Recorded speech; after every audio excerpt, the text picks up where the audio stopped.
Globally 10 million ಜನರಿಗೆ Parkinson's ಇರೋ ಅಂದಾಜಿದೆ. And ಭಾರತದಲ್ಲಿನ ಪಾರ್ಕಿನ್ಸನ್ಸ್ ಇರುವಂಥವರ ಸಂಖ್ಯೆ ಅಂದಾಜಾಗಿ it is 1 million. So last few episodes ಅಲ್ಲಿ motor symptoms, non motor symptoms ಬಗ್ಗೆ ಎಲ್ಲ ಸಾಕಷ್ಟು ಡಿಸ್ಕಸ್ ಮಾಡಿದ್ವಿ. While talking about non motor symptoms, ಕೆಲವೊಂದು ಸಿಂಪ್ಟಮ್ಸ್ ಲೈಕ್ ಕಾನ್ಸ್ಟಿಪೇಷನ್ ಇರಬಹುದು ಅಥವಾ ಲಾಸ್ ಆಫ್ ಸ್ಮೆಲ್, ಇನ್ನು ರೆಮ್ ಸ್ಲೀಪ್ ಡಿಸಾರ್ಡರ್, ಇವೆಲ್ಲ ಟ್ರೆಮರ್ಸ್ ಕಾಣಿಸ್ಕೊಳ್ಳೋ ಸಾಕಷ್ಟು ವರ್ಷಗಳ ಮುಂಚೆ, ಇನ್ಫ್ಯಾಕ್ಟ್ ಒಂದು ದಶಕಕ್ಕೂ ಮುಂಚೆ ಕಾಣಿಸ್ಕೊಳ್ಬಹುದು ಇನ್ ಪಾರ್ಕಿನ್ಸನ್ಸ್ ಅಂತ ಹೇಳಲಾಗುತ್ತೆ. ಬಟ್ ಸಾಕಷ್ಟು ಸಿಂಪ್ಟಮ್ಸ್ಗಳನ್ನು ನಾವು ಇದು ಪಾರ್ಕಿನ್ಸನ್ಸ್ ಇರಬಹುದು ಅಂತ ಕನ್ಸಿಡರೇ ಮಾಡೋದಿಲ್ಲ. ಫಾರ್ ಎಕ್ಸಾಂಪಲ್, ಅಂಥದ್ದೊಂದು ಸಿಂಪ್ಟಮ್ ಇಂದಾನೇ ಇವತ್ತಿನ ನಮ್ಮ ಮಾತನ್ನ ಪ್ರಾರಂಭ ಮಾಡೋಣ ಅಂತ. ಸರ್, ಮೈಕ್ರೋಗ್ರಾಫಿಯಾ ಅಂದರೆ ಹ್ಯಾಂಡ್ ರೈಟಿಂಗ್ ಒಂದು ಥರದಲ್ಲಿ ಇರುತ್ತೆ, ಒಂದು ಫಾಂಟ್ ಅಲ್ಲಿ ಬರಿತಾ ಇರ್ತಾರೆ, ಒಂದು ಸೈಜಲ್ಲಿ ಬರಿತಾ ಇರ್ತಾರೆ, ಬಟ್ ಸಡನ್ ಆಗಿ ಅದು ಚಿಕ್ಕದಾಗ್ತಾ ಹೋಗುತ್ತೆ. ಯಾರು ಇದನ್ನ ಗಮನಿಸೋದು ಇಲ್ಲ ಬಹುಶಃ. But this is one of the symptoms of earliest symptoms of Parkinson's ಅನ್ಬಹುದಾ? ಅಂದ್ರೆ ಹ್ಯಾಂಡ್ ರೈಟಿಂಗು ಸಡನ್ ಆಗಿ ಕಮ್ಮಿ ಆಗಲ್ಲ. ಹ್ಯಾಂಡ್ ರೈಟಿಂಗ್ ಕಮ್ಮಿ ಆಗೋದು, micrographia is also a motor symptom, it's not a non motor symptom. ಏನಕ್ಕೆ ಮೋಟಾರ್ ಸಿಂಪ್ಟಮ್ ಅಂತಂದ್ರೆ, Parkinson's ಅಲ್ಲಿ ನಾವು ಹೇಳಿದ ಹಾಗೆ there is rigidity.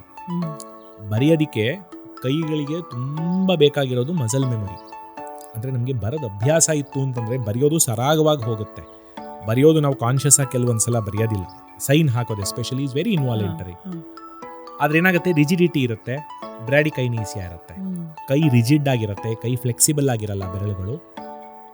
ಬರೆಯುವಂಥ action initiate ಆಗಲ್ಲ, ಚಿಕ್ಕದಾಗಿ ಬರುತ್ತೆ, ಪೆನ್ ಹಿಡ್ಕೊಳಕ್ಕಾಗಲ್ಲ. ಸೊ ಈ ಎಲ್ಲ ಕಾರಣಗಳಿಂದ ಮೈಕ್ರೋಗ್ರಾಫಿ ಆಗತ್ತೆ. ಒಂದೇ ಸಮ ರಾತ್ರಿ ಮಲಗಿದ್ರು, ನೆನೆ ಚೆನ್ನಾಗಿದ್ರು, ನಾಳೆ ದಿವಸ ಒಂದೇ ಸಮ ಮೈಕ್ರೋಗ್ರಾಫಿ ಆಗೋಯ್ತು, ಸೊ ಇವ್ರಿಗೆ ಪಾರ್ಕಿನ್ಸನ್ಸು ಆ ಥರ ಹೇಳಕ್ ಬರೋದಿಲ್ಲ. ತಿಂಗಳಾನ್ಗಟ್ಲೆ ನಡೆಯೋ ಕೆಲಸ. ಬಟ್ ಎಸ್ಪೆಷಲಿ ಒಂದು ಸ್ವಲ್ಪ ವಯಸ್ಸಾದವ್ರಿಗೆ ಬ್ಯಾಂಕಲ್ಲಿ ತೊಂದರೆ ಆಗುತ್ತೆ. ಸೈನ್ ಹಾಕ್ತಾರೆ, ಸೈನ್ ಮ್ಯಾಚ್ ಆಗಲ್ಲ ಅಂತಾರೆ. ಸೊ ಸೈನ್ ಮ್ಯಾಚ್ ಆಗಿಲ್ಲ ಅಂತಂದ್ರೆ ಮತ್ತೆ ಸೈನ್ ಹಾಕಿ ಅನ್ನೋದು, ಆ ಸೈನ್ ಹಾಕಕ್ ಕಷ್ಟ ಆಗೋದು. ಈಗ ಒಂದು ಸ್ವಲ್ಪ ಬಯೋಮೆಟ್ರಿಕ್, ಆಧಾರ್ ಬಯೋಮೆಟ್ರಿಕ್ ಬಂದಿರೋದ್ರಿಂದ ಒಂದು ಸ್ವಲ್ಪ ಅದ್ರ ಹಾವಳಿ ಕಮ್ಮಿ ಇರ್ಬೋದು. ಬಟ್ ಸ್ಟಿಲ್ ಸಿಗ್ನೇಚರ್ ವ್ಯತ್ಯಾಸ ಆಗೋದು ತುಂಬಾ ಕಾಮನ್. ನಾಟ್ ಜಸ್ಟ್ ಪಾರ್ಕಿನ್ಸನ್ಸ್, ಬೇರೆ ಸಾಕಷ್ಟು ತೊಂದರೆಗಳಿಂದ. ಪಾರ್ಕಿನ್ಸನ್ಸ್ ಇರೋರಿಗೆ ಸಾಕಷ್ಟು ಸಲ ನಾವು ಕ್ಲಿನಿಕಲ್ಲಿ ನೋಡ್ಬೇಕಾದ್ರೆ 1-2-3 ಪ್ಯಾಟರ್ನ್ ಅನ್ನ ಕಾಪಿ ಮಾಡಿ ಅಂತ ಕೊಡ್ತೀವಿ. ಹೆಸರು ಬರೀರಿ, ಮನೆ ಅಡ್ರೆಸ್ ಬರೀರಿ ಅಂತ ಕೊಡ್ತೀವಿ. ತುಂಬಾ ಚೆನ್ನಾಗಿ ಗೊತ್ತಾಗುತ್ತೆ ಮೈಕ್ರೋಗ್ರಾಫಿಯಾ ಇರೋದು. But it is a motor symptom, indications of Parkinson's. ಸರಿ, ಮೆಡಿಕಲ್ ಅಲ್ಲಿ ಸಾಕಷ್ಟು ಅಡ್ವಾನ್ಸ್ಮೆಂಟ್ಸ್ ಇವತ್ತೇನೇ ನೋಡ್ತೀವಿ. But when we actually go back, ಹೇಗಿದು ಪ್ರಾರಂಭವಾಯಿತು ಅಂತ ಕೆಲವೊಂದು it is very fascinating. Like DBS ಬಗ್ಗೆ ನಾವು ಲಾಸ್ಟ್ ಎಪಿಸೋಡ್ ಅಲ್ಲಿ ಒಂದು ಸ್ವಲ್ಪ we touched upon DBS, deep brain stimulation. ನೀವು ಹೇಳ್ತಾ ಇದ್ರಿ ಪಾರ್ಕಿನ್ಸನ್ಸ್ಗೆ ಇದು ಒಂಥರ gold standard method of surgery. But ಎಲ್ಲರಿಗೂ ಇದನ್ನ ಮಾಡೋದಕ್ಕಾಗಲ್ಲ. ಆಸ್ ಸರ್ಜನ್ಸ್ ನೀವು ಚೂಸ್ ಮಾಡಬೇಕಾಗತ್ತೆ ಹೂಸ್ ದ ಅಪ್ರೋಪ್ರಿಯೇಟ್ ಅಥವಾ ರೈಟ್ ಕ್ಯಾಂಡಿಡೇಟ್ ಅಂತ. ಸೊ 1950s ಮತ್ತೆ 60s ಅಲ್ಲಿ ಮಾಡರ್ನ್ ಮೆಡಿಸಿನ್ಸ್ಗಳ ಇವಾಲ್ವ್ ಆಗೋದಕ್ಕೂ ಮುಂಚೆ ನ್ಯೂರೋ ಸರ್ಜನ್ಸ್ ಲೀಷನ್ಸ್ನ ಮಾಡೋರು ಅಲ್ವಾ, ಪರ್ಮನೆಂಟ್ಲಿ ಅದನ್ನ ಬರ್ನ್ ಮಾಡೋರು to stop the tremors. But then 1960s ಅಲ್ಲಿ ಲಿವಾಡೋಪಾ ಬರುತ್ತೆ, ತುಂಬಾ ಬ್ಯೂಟಿಫುಲಿ ಅದು ವರ್ಕ್ ಆಗ್ತಿರುತ್ತೆ. But then long term levodopa usage ಇಂದ ಸಿವಿಯರ್ ಮೋಟರ್ ಫ್ಲಕ್ಚುಯೇಷನ್ ಮತ್ತೆ ಡಿಸ್ಕೈನೇಸಿಯಾ ಕಾಣಿಸ್ಕೊಳ್ಳುತ್ತೆ. ಅಂಡ್ 1987 ಅಲ್ಲಿ ಟು ಬಿ ಪ್ರಿಸೈಸ್, ಥ್ಯಾಲಮಾಟೊಮಿ ಅಂತ ಒಂದು ಪ್ರೊಸೀಜರ್, ಅಂದರೆ ಒಂದು ಲೀಷನ್ ಸರ್ಜರಿ ಮಾಡೋ ಸಮಯದಲ್ಲಿ ಡಾಕ್ಟರ್ ಬೆನಾಬಿಡ್ ಅವರು high frequency electrical stimulation apply ಮಾಡ್ತಾರೆ ಪರ್ಮನೆಂಟ್ ಲೀಷನ್ ಮಾಡೋದಕ್ಕೂ ಮುಂಚೆ. ಅವ್ರಿಗೆ ಗೊತ್ತಿರಲ್ಲ ಇದು ದಿಸ್ ಕುಡ್ ಸ್ಟಾಪ್ ಟ್ರೆಮರ್ಸ್ ಅಂತ. ಬಟ್ ಸಡನ್ ಆಗಿ ಟ್ರೆಮರ್ ಸ್ಟಾಪ್ ಆಗುತ್ತೆ. ಸೊ ಅವಾಗ they will think about it, saying modulate ಮಾಡೋದು ಮೆದುಳನ್ನ, ಇಟ್ ಇಸ್ ಬೆಟರ್ ಅಲ್ವಾ ದ್ಯಾನ್ ಡೆಸ್ಟ್ರಾಯಿಂಗ್ ಅಂತ. ಅಲ್ಲಿಂದ ಇವತ್ತಿಗೆ ಎಷ್ಟು ಇವಾಲ್ವ್ ಆಗಿದೆ DBS? And DBS has evolved huge. ಅಂದ್ರೆ ನೀವು ಹೇಳಿದ ಹಾಗೆ ಇನಿಷಿಯಲ್ ಡೇಸ್ ಅಲ್ಲಿ ಲೀಷನಿಂಗ್ ವಾಸ್ ದ ಗೋ ಟು. ನಾನು ಹೋದ್ಸಲನೇ ನಾವು ಹೇಳಿದಾಗೆ ಲೀಷನಿಂಗ್ ಇಸ್ ಅ ಡೆಡ್ ಎಂಡ್. ಅದನ್ನ ರಿವರ್ಸ್ ಮಾಡಕ್ ಬರಲ್ಲ, ಅದನ್ನ ಮಾಡ್ಯುಲೇಟ್ ಮಾಡಕ್ ಬರೋದಿಲ್ಲ. ಒಂದ್ಸಲ ಮಾಡಾದ್ಮೇಲೆ ಎಫೆಕ್ಟ್ ಪರ್ಮನೆಂಟ್. ಅದರಿಂದ ಸಾಕಷ್ಟು ಬೇರೆ ತೊಂದರೆಗಳು ಬರ್ಬೋದು. ಯಾಕೆಂತಂದ್ರೆ ಬ್ರೈನ್ ಅಲ್ಲಿ ಕೆಲವೊಂದ್ಸಲ ಸಣ್ಣ ಜಾಗ ಸಾಕಷ್ಟು ಬೇರೆ ಬೇರೆ ತರ ಕೆಲಸ ಮಾಡ್ತಿರ್ಬೋದು. ಒಂದು ಕೆಲಸನ ಮಾಡೋದನ್ನ ಸ್ಟಾಪ್ ಮಾಡಕ್ ಹೋಗಿ ಬೇರೆ ಕೆಲಸಗಳನ್ನು ನಾವು ಸ್ಟಾಪ್ ಮಾಡೋಂಥ ಸಾಧ್ಯತೆ ಇರುತ್ತೆ. ಲೀಷನಿಂಗ್ ಅನ್ನೋದು ಪರ್ಮನೆಂಟು. ಅದು ಒಂದು ಸಲ ಮಾಡ್ತು ಅಂತಂದ್ರೆ ಅದ್ರ ಎಫೆಕ್ಟ್ ಜಾಸ್ತಿ ಕಮ್ಮಿ ಮಾಡೋಕ್ಕಾಗಲ್ಲ, ಅದನ್ನ ರಿವರ್ಸ್ ಮಾಡೋಕ್ಕಾಗೋದಿಲ್ಲ. ಸೊ ಅದೇ ತರ ಡೀಪ್ ಬ್ರೈನ್ ಸ್ಟಿಮ್ಯುಲೇಷನ್ ಸರ್ಜರಿ ಮಾಡಬೇಕಾದ್ರೆ ಎಲ್ಲೋ ಒಂದು ಕಡೆ ಒಂದು ಹೈ ಫ್ರೀಕ್ವೆನ್ಸಿ ಯೂಸ್ ಮಾಡಬೇಕಾದ್ರೆ ಬ್ರೈನಿನ ಕೆಲಸ ಮಾಡ್ಯುಲೇಟ್ ಆಯಿತು ಅಂದರೆ ಅನ್ಇಂಟೆಂಡೆಡ್ ಗುಡ್ ಎಫೆಕ್ಟ್.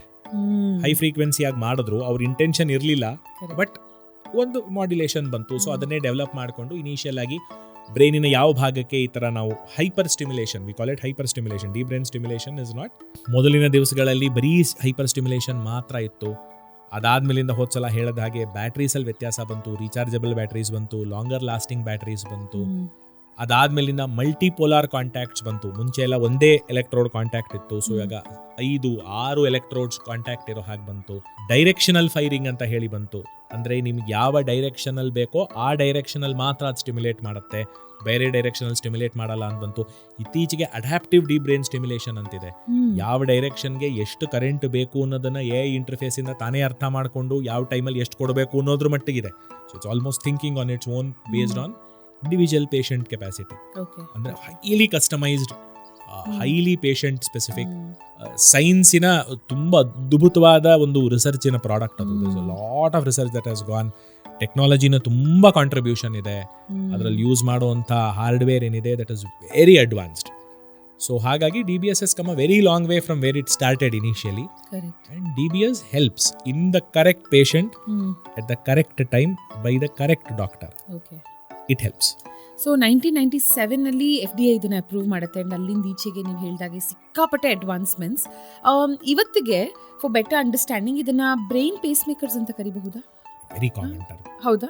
ಅಂದ್ರೆ it doesn't set the brain space. ಏನು ಮಾಡೋದಿಲ್ಲ. ಈಗ DBS ಮಾಡೋದ್ರಿಂದ ಬ್ರೈನಿನ ಬೇರೆ ಕಡೆ ಕೆಲಸ ಕಾರ್ಯಗಳಲ್ಲಿ ಮೇಜರ್ ಆಗಿರೋ ವ್ಯತ್ಯಾಸ ಆಗೋದಿಲ್ಲ. ಇಡೀ ಬ್ರೈನ್ ಕರೆಂಟ್ ಕೊಡಲ್ಲ. ಸಣ್ಣ ಜಾಗದಲ್ಲಿ ಸಣ್ಣ ಕರೆಂಟ್ನ ಸಣ್ಣ ಪ್ರಮಾಣದಲ್ಲಿ ಕೊಡುತ್ತೆ ಅಷ್ಟೇ. ಆ ಜಾಗದ ಕೆಲಸನ ಮಾತ್ರ ಒಂದ್ ಸ್ವಲ್ಪ ಆಚೆ ಈಚೆ ಮಾಡುತ್ತೆ. ಇಡೀ ಬ್ರೈನಿನ ಈಗ ಹಾರ್ಟ್ ಪೇಸ್ ಮೇಕರ್ ಹಾಕ್ತಾರೆ, ಹಾರ್ಟ್ ಬೀಟನ್ ಕಂಟ್ರೋಲ್ ಮಾಡುತ್ತೆ ಆರ್ಟಿಫಿಷಿಯಲ್ ಆಗಿ. ಇಷ್ಟು ಈ ಒಂದ್ ನಿಮಿಷಕ್ಕೆ ಇಷ್ಟು ಸಲ ಬೀಟ್ ಆಗಬೇಕು ಅಂತ ಹೇಳಿ ಮಾಡುತ್ತೆ. ಇಡೀ ಬ್ರೈನಿನ ಕೆಲಸ ಚೇಂಜ್ ಮಾಡೋ ಇದು DBS ಗಿಲ್ಲ. ಸಣ್ಣ ಜಾಗದ ಕೆಲಸ ಮತ್ತು ಅದರ ಆಸುಪಾಸಿನಲ್ಲಿ ಒಂದು ಸ್ವಲ್ಪ ನೆಟ್ವರ್ಕಿಂಗ್ ಕೆಲಸ ಮಾತ್ರ ಮಾಡುತ್ತೆ ಅಷ್ಟೇ. ಓಕೆ. ಆ್ಯಂಡ್ ಹೀಗೆ ಪಾರ್ಕಿನ್ಸನ್ ಬಗ್ಗೆನೇ ಒಂದಷ್ಟು R&D ಮಾಡ್ತಾ ಮತ್ತೊಂದು term which I came across, Parkinsonism. So Parkinson ಮತ್ತೆ ಪಾರ್ಕಿನ್ಸನಿಸಮ್ ಏನು ಎರಡರ ನಡುವಿನ ವ್ಯತ್ಯಾಸ ಸರ್? ಪಾರ್ಕಿನ್ಸನಿಸಮ್ ಅನ್ನೋದು ಇಟ್ಸ್ ಎ ಬ್ರಾಡ್ ಟರ್ಮ್. ಅಂದ್ರೆ ಪಾರ್ಕಿನ್ಸನ್ಸ್ ಥರ ಏನಾದರೂ ತೊಂದರೆ ಐತೆ, ಟ್ರೆಮರ್ ಇತ್ತು, ಡಿಮೆನ್ಷಿಯಾ ಇತ್ತು, ರಿಜಿಡಿಟಿ ಇತ್ತು, ಬ್ರಾಡಿಕೈನೇಸಿಯಾ ಇತ್ತು, ಆ ಥರ ಎಲ್ಲ ಇತ್ತು. ಬಟ್ ಅಂತಂದ್ರೆ ಪಾರ್ಕಿನ್ಸನಿಸಮ್ ಅಂತಾರೆ. ಪಾರ್ಕಿನ್ಸನ್ಸ್ ಡಿಸೀಸ್ ಸ್ಪೆಸಿಫಿಕ್ ಆ ಒಂದು ಕಾಯಿಲೆಗೆ ಅಷ್ಟೇ ಸಿಂಪ್ಟಮ್ ಇಟ್ಕೊಂಡು ಅದೇ ಕೆಮಿಕಲಿನ ಅಭಾವದಿಂದ, ಡೋಪಮಿನ್ನ ಕೊರತೆಯಿಂದ, ಆ ಎಲ್ಲ ಕ್ರೈಟೀರಿಯಾಗೆ ಫಿಟ್ ಆಗಿ ಆ ಒಂದು ಪರ್ಟಿಕ್ಯುಲರ್ ತೊಂದರೆಯಿಂದ ಆಗೋ ಒಂದು ಏನಿದೆ ಅದು ಪಾರ್ಕಿನ್ಸನ್ಸ್ ಡಿಸೀಸ್. ಒಂದ್ಸಲ ನಾವು ಹೇಳ್ದಂಗೆ ಪಾರ್ಕಿನ್ಸನ್ಸ್ ಪ್ಲಸ್ ಸಿಂಡ್ರೋಮ್ಸ್ ಇದೆ. So Parkinson plus syndromes all come under Parkinsonism. Parkinsonism ಅನ್ನೋದು ತುಂಬಾ ದೊಡ್ಡ ಒಂದು ವ್ಯಾಪ್ತಿ. ಬಟ್ ಅದರ ಒಳಗಡೆ ಸ್ಪೆಸಿಫಿಕ್ ಆಗಿ ಒಂದು ಸಣ್ಣ ಸಬ್ಸೆಟ್ ಪಾರ್ಕಿನ್ಸನ್ಸ್ ಡಿಸೀಸ್ ಇರೋ patients. So the two are quite different. So Parkinson's ಇರೋರು ಎಲ್ಲರಿಗೂ ಪಾರ್ಕಿನ್ಸನಿಸಮ್ ಇರುತ್ತೆ, ಬಟ್ ಪಾರ್ಕಿನ್ಸನಿಸಮ್ ಇರೋ ಎಲ್ಲರಿಗೂ ಪಾರ್ಕಿನ್ಸನ್ಸ್ ಇರಬೇಕು ಅನ್ನೋ ಅವಶ್ಯಕತೆ ಇಲ್ಲ. Okay okay okay, got it. And Parkinson ಬಗ್ಗೆನೇ ಮಾತಾಡ್ತಾ, ಲಾಸ್ಟ್ ಟೈಮ್ ನೀವು ಆಲ್ಸೋ ಹೋಯ್ನ್ ಅಂಡ್ ಯಾರ್ ಸ್ಕೇಲ್ ಬಗ್ಗೆ ಹೇಳಿದ್ರಿ. ಅಂದರೆ which ranges from stage 1 to 5, ಅದ್ರ ಮೇಲೆ ಎಷ್ಟು ಅಡ್ವಾನ್ಸ್ಡ್ ಆಗಿದೆ ಪಾರ್ಕಿನ್ಸನ್ಸ್ ಅಂತ ನೀವು ಯುಲ್ ಫಿಗರ್ ಔಟ್ ಅಂತ. ಆಲ್ಸೋ ಈ ಪಾರ್ಕಿನ್ಸನಿಸಮ್ ಅಲ್ಲಿ ಹೈಪರ್ ಪೈರೆಕ್ಸಿಯಾ ಸಿಂಡ್ರೋಮ್ ಅಂತ ಒಂದು ಇದೆ, which is a life threatening disease, right? Is it life threatening? Life threatening ಅದು ತುಂಬಾ ರೇರ್. ಅಂದ್ರೆ ಪಾರ್ಕಿನ್ಸನ್ಸ್ ಇರೋರು ಎಲ್ರಿಗೂ ಹೈಪರ್ ಪೈರೆಕ್ಸಿಯಾ ಆಗತ್ತೆ ಅಂತಲ್ಲ, ತುಂಬಾ ರೇರು. ಹೈಪರ್ ಪೈರೆಕ್ಸಿಯಾಗೆ ಬೇರೆ ಕಾಂಟ್ರಿಬ್ಯೂಟರಿ ಸಿಂಪ್ಟಮ್ಸ್ ಅಥವಾ ಕಾಂಟ್ರಿಬ್ಯೂಟರಿ ಇಶ್ಯೂಸ್ ಇರುತ್ತೆ. ಎಲ್ಲರದು ಫೈನಲ್ ಸ್ಟೇಜ್ ಇಲ್ಲ, ಎಲ್ರಿಗೂ ಹೈಪರ್ ಪೈರೆಕ್ಸಿಯಾ ಬಂದೇ ಬರುತ್ತೆ ಅನ್ನೋದಿಲ್ಲ. ಕೆಲವೊಂದಷ್ಟು ಜನಕ್ಕೆ ಬರೋ ಸಾಧ್ಯತೆ ಇರುತ್ತೆ. Hyperpyrexia per se is quite rare, ತುಂಬಾ ರೇರ್ ಆಗಿ ನೋಡಕ್ ಸಿಗೋವಂಥದ್ದು. ಸಿಕ್ಕದಾಗ್ಲೂ ಕೂಡ ಪಾರ್ಕಿನ್ಸನ್ಸ್ అనేది ತುಂಬಾ ಕಮ್ಮಿ ಪ್ರಮಾಣದಷ್ಟು ಜನಕ್ಕೆ ಬರೋಂಥದ್ದು. ಬಟ್ ಏನ್ ಸರ್ ಇದು ಹೈಪರ್ ಪೈರೆಕ್ಸಿಯಾ? ಹೈಪರ್ ಪೈರೆಕ್ಸಿಯಾ ಅಂದ್ರೆ ಏನು ಅಂತಂದ್ರೆ ತುಂಬಾ ಸಿಂಪಲ್ ಆಗಿ ಹೇಳಬೇಕು ಅಂದ್ರೆ ಮೆದುಳು ಒಳಗಡೆ ನಮ್ಮ ಬಾಡಿ ಟೆಂಪರೇಚರ್ ನ ಕಂಟ್ರೋಲ್ ಮಾಡೋ ಅಂತ ಒಂದು ಥರ್ಮೋಸ್ಟಾಟ್ ಇರುತ್ತೆ. 37 point something degree Celsius, 98 point something Fahrenheit ಅಂತ ಏನು ಕರೆಕ್ಟ್ ಕಂಟ್ರೋಲ್ ಅಲ್ಲಿ ಇರಬೇಕು. ಏನಕ್ಕೆ ಬಾಡಿ ಟೆಂಪರೇಚರ್ ಕಂಟ್ರೋಲ್ ಅಲ್ಲೇ ಇರಬೇಕು, ಅದಕ್ಕಿಂತ ಜಾಸ್ತಿ ಕಮ್ಮಿ ಆಗಬಾರ್ದು ಅಂತಂದ್ರೆ ದೇಹದಲ್ಲಿ ನಡೆಯೋ ಎಲ್ಲ ರಾಸಾಯನಿಕ ಕ್ರಿಯೆಗಳಿಗೂ ಆ ಟೆಂಪರೇಚರ್ ಐಡಿಯಲ್. ಆ ಟೆಂಪರೇಚರ್ ಅಲ್ಲೇನೆ ನಮ್ಮ ಎನ್ಸೈಮ್ಸ್ ಆಗಲಿ, ನಮ್ಮ ಪ್ರೋಟೀನ್ಸ್ ಆಗಲಿ ಎಲ್ಲ ಕೆಲಸ ಮಾಡುವಂಥದ್ದು. ಹಾರ್ಮೋನ್ಸು, ಎನ್ಸೈಮ್ಸು, ಪ್ರೋಟೀನ್ಸ್ ಎಲ್ಲ ದ ಟೆಂಪರೇಚರ್ ಇಸ್ ಐಡಿಯಲ್. ಜಾಸ್ತಿ ಆಯಿತು ಅಂತಂದರೆ ಇವುಗಳ ಕೆಲಸ ಕಾರ್ಯ ಆಚೆ ಈಚೆ ಆಗುತ್ತೆ, ಸೊ ದೇಹಕ್ಕೆ ತೊಂದರೆ ಆಗುತ್ತೆ. ಕಮ್ಮಿ ಆಯಿತು ಅಂತಂದ್ರೂ it's the same effect. So ಇದನ್ನು ಕಂಟ್ರೋಲ್ ಮಾಡೋದಕ್ಕೆ ಒಂದು ಜಾಗ ಬೇಕು, ಮಾಸ್ಟರ್ ಕಂಟ್ರೋಲ್ ಬೇಕು. So there is a thermostat with in the brain that controls it absolutely to where it is. There are different temperature control mechanisms. ಈಗ ಶೆಕೆ ಆಯಿತು ಬೆವರ್ತೀವಿ, that's a temperature control mechanism.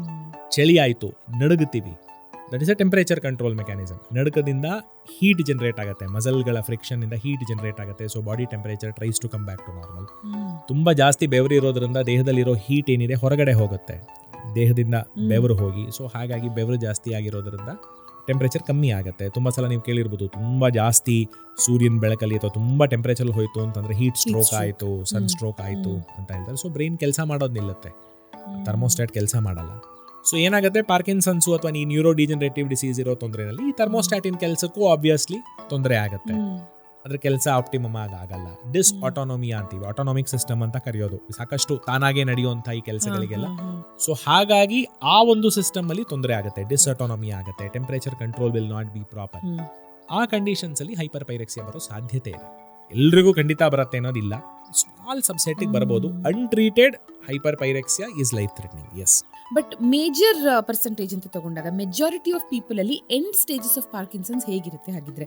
Untreated, without medications, without medications, not treated at all ಅನ್ನಂಗಿತ್ತು ಅಂತಂದ್ರೆ they will be completely rigid.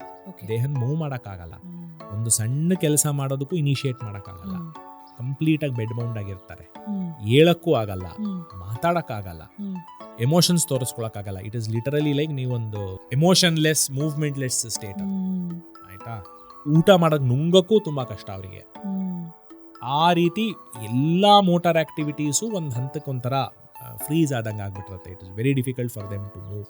And extreme dementia, ಮರವಿರುತ್ತೆ ಪಾಪ ಅವ್ರಿಗೆ. ಅವ್ರಿಗೆ ಏನು ಹೇಳ್ಕೋಬೇಕು ಅಂತ ಗೊತ್ತಾಗಲ್ಲ, ಇಮೋಷನ್ ಇರಲ್ಲ, ಮರ್ತಿರ್ತಾರೆ, ಮಾತು ಬರಲ್ಲ. It's a very difficult state. But the ultimate state is completely frozen, completely emotionless, completely responseless. But ಸಾಕಷ್ಟು ಕ್ವೆಶ್ಚನ್ಸ್ ಪಾರ್ಕಿನ್ಸನ್ಸ್ ಒಂದು ಸೀರೀಸ್ ಅಲ್ಲಿ ಏನು ಕಂಟಿನ್ಯೂಸ್ ಎಪಿಸೋಡ್ಸ್ ಮಾಡಿದ್ವಿ ನಾವು, ಒಂದಷ್ಟು ಜನರಿಗೆ ಕೇಳಿರುವಂಥ ಕ್ವೆಶ್ಚನ್ಸ್ಗೆ ನಮ್ಮ ಮುಂದಿನ ಎಪಿಸೋಡಲ್ಲಿ ಆನ್ಸರ್ ಮಾಡೋಣ ಸರ್. Thank you.